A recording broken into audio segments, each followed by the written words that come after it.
Bonjour à tous et bienvenue dans cette nouvelle vidéo. Alors en ce moment j'enchaîne les vidéos, hein, vous pouvez voir, parce que j'ai du temps aussi un petit peu. Donc aujourd'hui présentation d'un monument de l'animation japonaise. Euh, je pense peu connu en France, en tout cas à mon époque c'était absolument pas connu, à part vraiment pour les gens qui étaient vraiment fans de manga et qui pouvaient avoir accès par divers magazines ou par divers magasins à des mangas comme ça, mais globalement, cette anime japonaise là était à mon époque, c'est-à-dire dans les années 90, fin des années 80 et début des années 90, complètement inconnue. Mais cette animation est une légende au Japon. Slam Dunk, c'est vraiment quelque chose d'énorme. C'est aussi énorme qu'un Dragon Ball Z ou que peut l'être un Captain Tsubasa, Olive et Tom, etc. Ça a énormément de références ici en Asie. Tous les gens, par exemple, surtout par rapport aux coupes de cheveux, à chaque fois qu'il y a quelqu'un qui a une coupe de cheveux un petit peu dans le style, on fait de suite la comparaison avec quelqu'un de Slam Dunk. Donc c'est vraiment un monstre. Si vous avez la possibilité de trouver donc les animaux, soit vidéo évidemment, soit livres, je vous conseille de les avoir. Alors je pense que ça doit être traduit en français maintenant, mais à mon époque certainement que le manga Slam Dunk ne devait certainement pas exister en français. Et je vous conseille de le prendre parce qu'il est vraiment excellent. Voilà, donc là on a le jeu Slam Dunk sur Sega Saturn, jeu auquel je n'ai jamais joué. Donc vraiment là quand je vais faire la vidéo, ça va être une découverte totale. Je ne connais absolument pas ce jeu, je ne sais absolument pas comment ça se joue.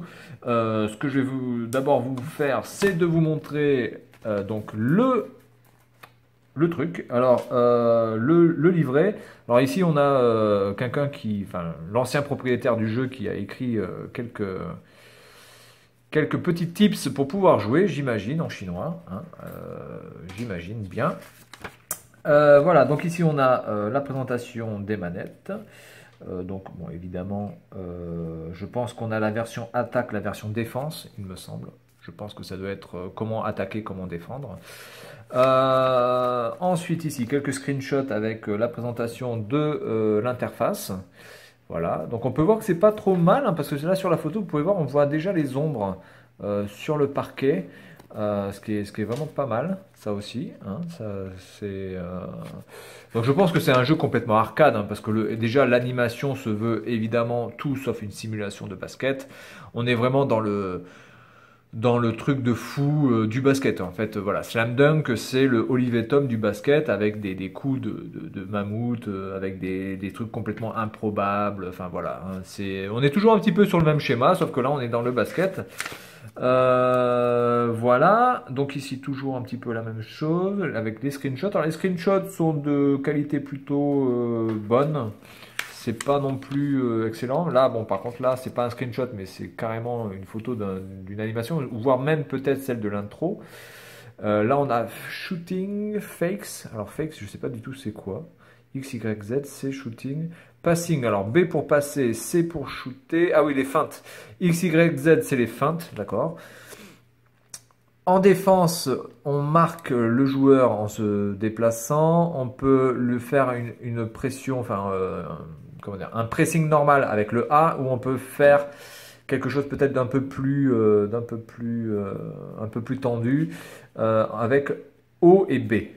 D'accord.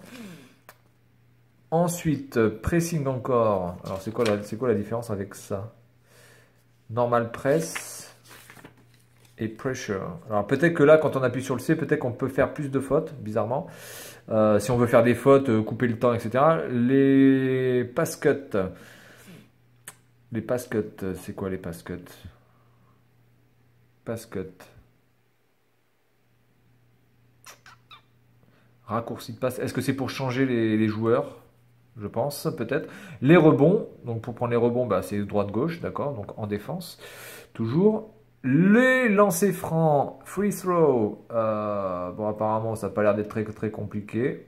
Il n'y a pas vraiment de grosses informations sur le livre. Donc on peut faire des changements. Il y a quand même un aspect tactique hein, qui est quand même assez développé. Hein. C'est pas vraiment que de l'arcade pur et dur. Il y a quand même un petit côté tactique, un petit côté technique. Voilà, donc là, honnêtement tout va être en japonais, donc je pense que je vais galérer clairement pour pouvoir jouer, mais je pense que je vais faire juste le mode normal, vraiment le plus rapidement possible. Ensuite, là, on a toutes les règles, notamment les fautes personnelles, le temps. Évidemment, si vous prenez plus de 24 secondes pour faire quelque chose, pour faire une action, eh bien, le ballon revient à l'adversaire. Alors, je suis pas un grand fan de basket, je connais pas exactement toutes les règles, hein, mais bon, je connais les règles de base, c'est-à-dire que bon, je peux vite comprendre. Et puis là, vous avez tous les personnages avec les tailles, leur position et leur numéro de maillot. Voilà. Bah, écoutez, c'est plutôt sympa hein, comme livret. C'est vrai que franchement, les livrets japonais avaient quand même vraiment plus de classe que nos livrets à nous, qui étaient vraiment souvent extrêmement basiques. En fait, on avait juste comment jouer avec deux trois screenshots, etc. Là, il y a quand même un effet. Voilà, c'est bien, c'est illustré, c'est rigolo, voilà, ça donne envie de lire le livret. Bien, bon, ben maintenant, ce qu'on va faire, ben, c'est qu'on va passer à la partie jeu. Et là, par contre, enfin, je regarde juste si le CD est, ouais, le CD est un peu, le CD est un peu abîmé, mais sans plus. Je pense que ça devrait aller quand même. La Saturn n'est pas trop fragile pour ça. Donc, on va passer à la partie jeu. Et là, je pense que honnêtement, je vais être une bite, mais alors vraiment là, zéro, parce que ce jeu, je n'y ai jamais joué. Je n'ai joué à aucun Slam Dunk sur aucune plateforme. Donc, découverte, mais absolue. Allez, à tout de suite.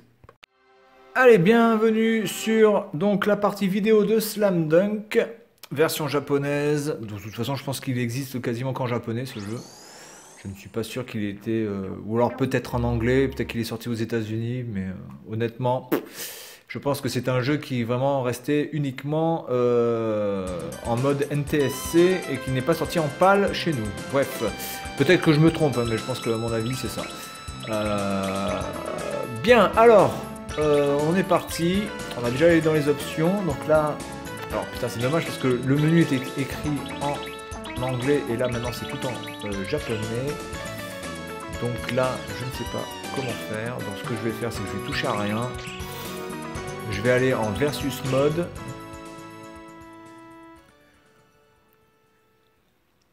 alors je ne connais absolument pas, je ne sais absolument pas comment faire, on soit bien d'accord.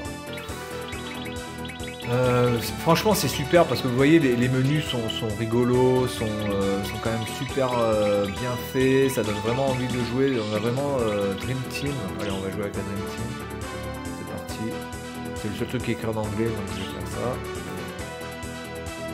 on va jouer 5 minutes, on va jouer en easy. Alors là on peut choisir le cours, il y en a combien? Il y en a 1, 2, 3, 4, il y en a 4. Le Special Stage, écoutez, on va jouer au Special Stage direct. Donc là on a les positions, le centre, les attaquants, les défenseurs, 2 attaquants, 2 défenseurs et le central. Bon bah écoutez, on regarde ça comme ça. Allez, c'est parti.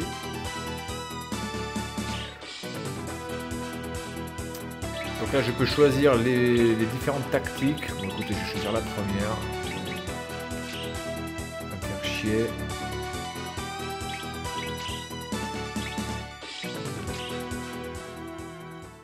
Voilà. Donc on va voir un petit peu à quoi ça donne. Voilà, regardez, vous voyez, pour le temps de chargement, c'est pareil. Vous voyez, il y a une petite animation. Tout ça, c'est gentil. C'est vraiment bien pensé, quoi. Oula, alors attendez. Déjà... Putain, on dirait qu'ils ont tous la chiasse. Alors moi je suis là. Non, je suis pas là. Moi. Alors c'est un peu brouillon déjà. Je sais pas où je suis. Alors en fait on peut pas courir. Putain, on peut pas courir en fait. C'est d'accord. Qu'est-ce que c'est que ce bordel là ?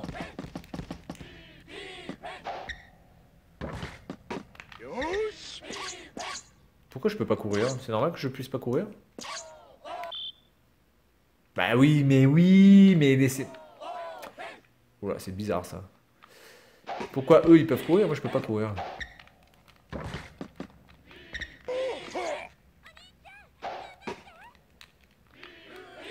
Alors j'ai un problème avec la manette quoi, mais ça me paraît quand même bizarre que je ne puisse pas courir.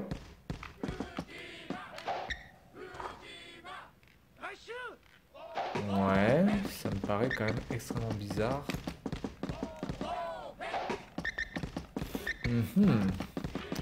Ou alors je ne peux faire que des passes, mais c'est complètement con dans ces cas-là. Comment je peux changer de joueur? C'est un peu brouillon, je dois avouer que là il faut vraiment avoir l'habitude des jeux comme ça. Faut être japonais je pense, parce que sinon...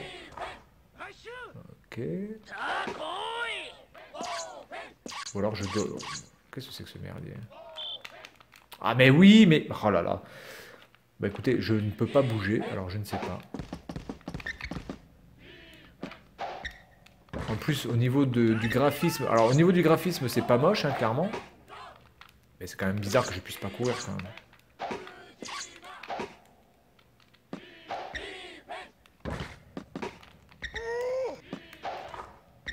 C'est quand même très très bizarre que je puisse pas courir. Faudrait que je regarde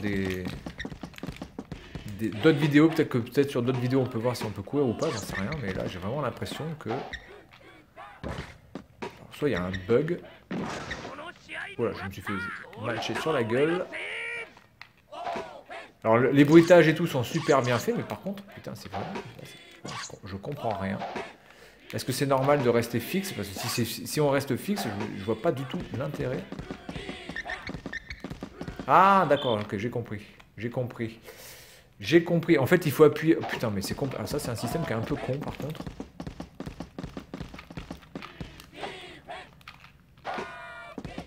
D'accord, j'ai compris. Eh ben, putain. Alors, c'est un système qui est complètement con, par contre. Il faut appuyer sur A en même temps qu'il faut appuyer sur la croix directionnelle. Donc, du coup...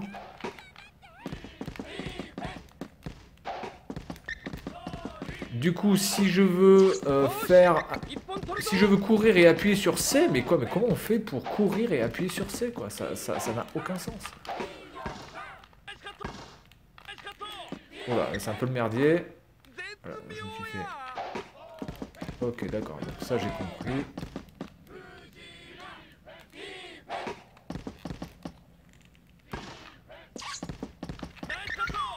D'accord, bon alors écoutez, c'est un peu chaud quand même à manier, surtout que je sais pas où je suis.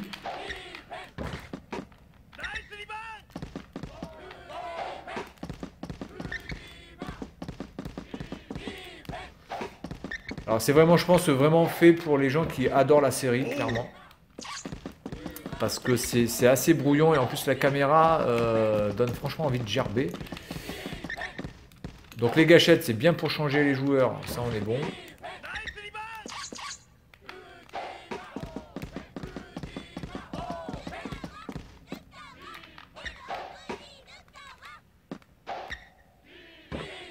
J'ai l'impression quand même que les tirs, c'est un petit peu au petit bonheur la chance. Alors pour l'instant, je vois pas vraiment de truc de fou, des tirs de mammouth, j'en vois pas.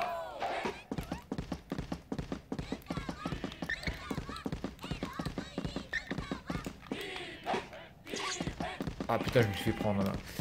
Ouais. Du coup, la maniabilité est quand même très bizarre. Je dis pas que c'est mauvais, mais globalement, c'est pas terrible au niveau de la maniabilité. Là, de devoir appuyer sur A pour pouvoir se déplacer, je trouve ça franchement très moyen. Après, au niveau graphiquement, c'est pas mal. Au niveau des bruitages, bah ça on est clairement fidèle à l'animation parce qu'en plus je pense que de ce que je peux entendre, on entend bien les voix originales des personnages, en tout cas une partie des personnages. Au niveau de l'animation, alors hormis ça, qui est franchement pas terrible, alors en plus je peux même pas appuyer sur Start, il n'y a pas de bouton Start, on est obligé d'appuyer sur Reset. Wow, c'est franchement chelou, quoi. C'est très chelou. Franchement, la maniabilité de ça, je trouve pas qu'ils aient vraiment trouvé la bonne méthode. Hein. Clairement, c'est pas la bonne méthode là, de devoir appuyer sur un bouton pour pouvoir courir en même temps que d'appuyer sur la croix directionnelle. Et la croix directionnelle toute seule ne fait rien en fait. La croix directionnelle toute seule ne permet que de pouvoir choisir gauche-droite, mais on ne peut pas choisir sa direction. Là, je suis obligé d'appuyer sur A. Si j'appuie pas sur A, ah bah si, voilà, maintenant j'ai lâché A, ça marche, d'accord. Donc il faut que j'appuie sur A pour enclencher la course. Ok, donc on progresse dans le gameplay. Donc vous devez appuyer sur A pour enclencher la course. Voilà. Donc là maintenant j'ai appuyé une fois sur A, j'enclenche la course. Si j'aurais... Là, il faut que j'appuie sur A pour enclencher la course. Il faut que j'appuie sur A pour... Ah bah il m'a piqué le ballon. Bref, d'accord. Donc on n'a pas besoin de rester appuyé sur A pour enclencher la course. On peut juste appuyer une seule fois, ça suffit.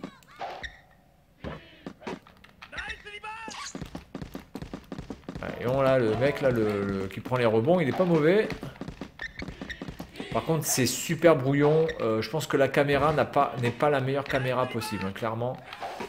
Je pense qu'on aurait pu prendre une autre caméra que ça, parce que ça, c'est vraiment pas terrible. Alors en plus, en feinte, là, il n'y a que ça en feinte.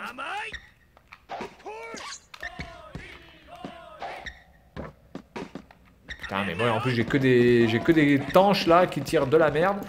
Bref, bon écoutez, au niveau du jeu, je pense que c'est vraiment pas un mauvais jeu, mais faut vraiment juste avoir l'habitude de cette animation et de ce mode de gameplay qui est vraiment très bizarre.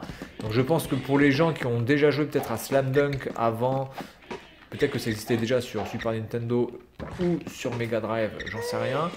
Et en plus c'est super chaud de pouvoir prendre des rebonds quand vous êtes...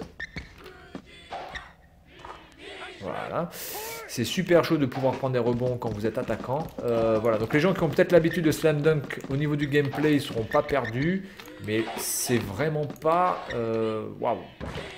Graphiquement ça passe, hein. Franchement graphiquement c'est plutôt correct, hein. Il faut quand même pas oublier que c'est de 95 ce jeu.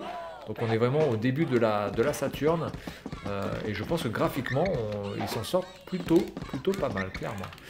Voilà, allez, on se quitte sur ça, sur Slam Dunk, et puis sur un dernier panier. Et puis moi, je vous dis à la prochaine. Salut à tous, amusez-vous bien.